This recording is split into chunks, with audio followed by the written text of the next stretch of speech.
Back here on the White House Brief Channel on the iHeartRadio network and streaming across stations across the nation. I'm your host, Paul Westcott. And joining us on the phone now, a very special guest, Congressman Ron Paul of the state of Texas. Congressman, thank you so much for joining us. Thank you. Nice to be with you.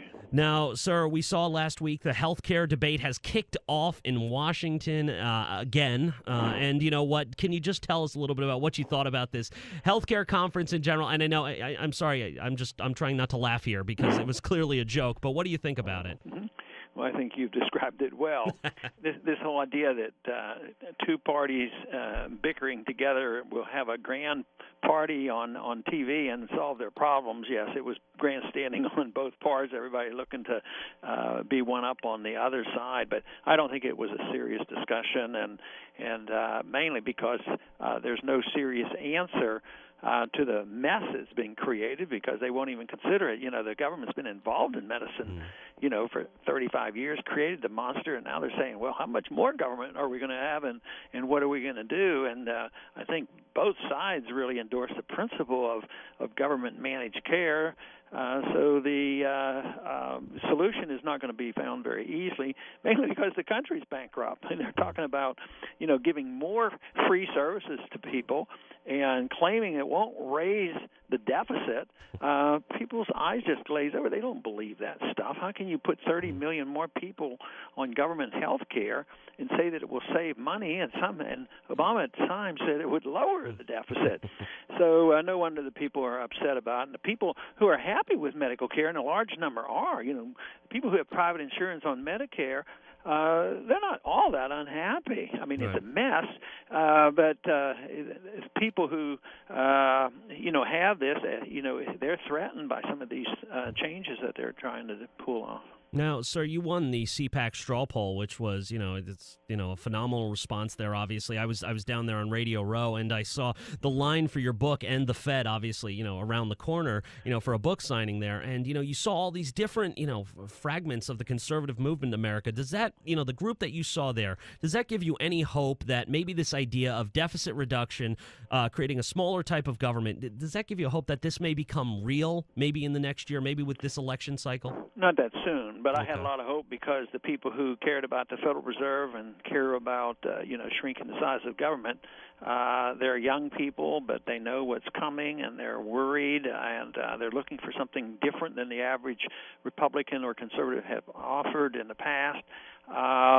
And there will be a greater demand soon. Right now, we've gained credibility mainly because there is a financial crisis going on, and as this gets worse, the more there'll be more people realizing that we have to really do something about spending policies and monetary policy in the Federal Reserve. And those young people, I get excited about because I think their numbers are growing. The fact that we could win that CPAC poll shows that there is a number. But even though we did very well and maybe better than anybody else had done before, with a percentage of being over 30%, the truth is there's still almost 70% who are in opposition.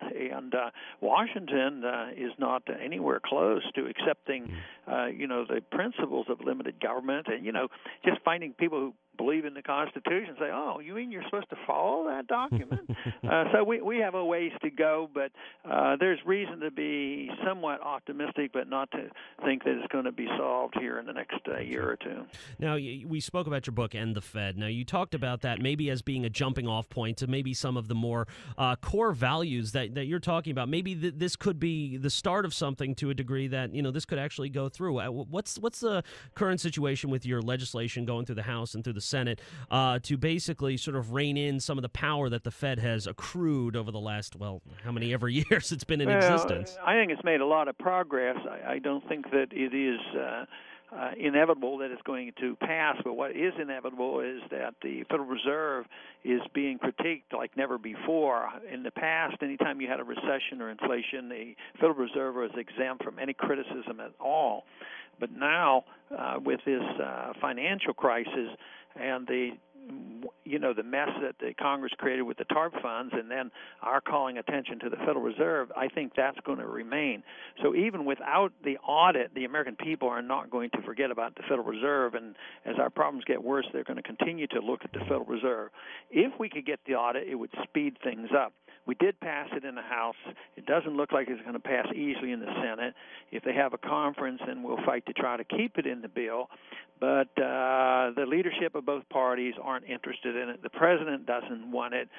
Certainly the bankers don't want it. The Federal Reserve doesn't want it. And the real sad part is the courts won't allow it. Traditionally, the courts always rule in favor of big government and central banking.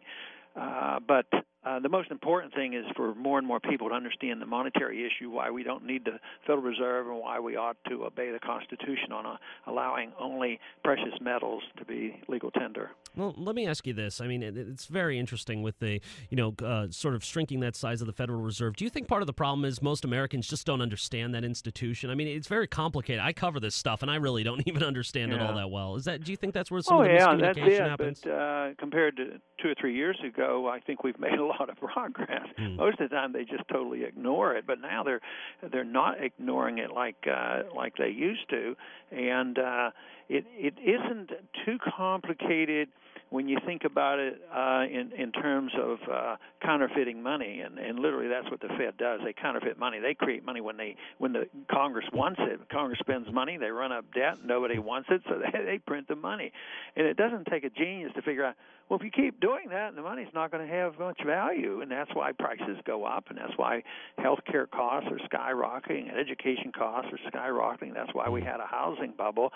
And more people coming around to this understanding of the business cycle, which has been taught for a good many decades by the Austrian economists.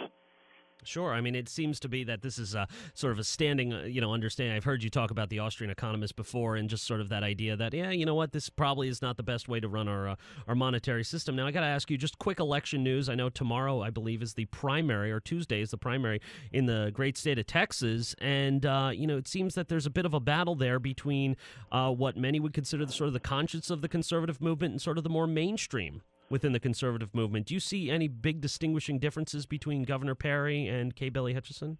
No, not really.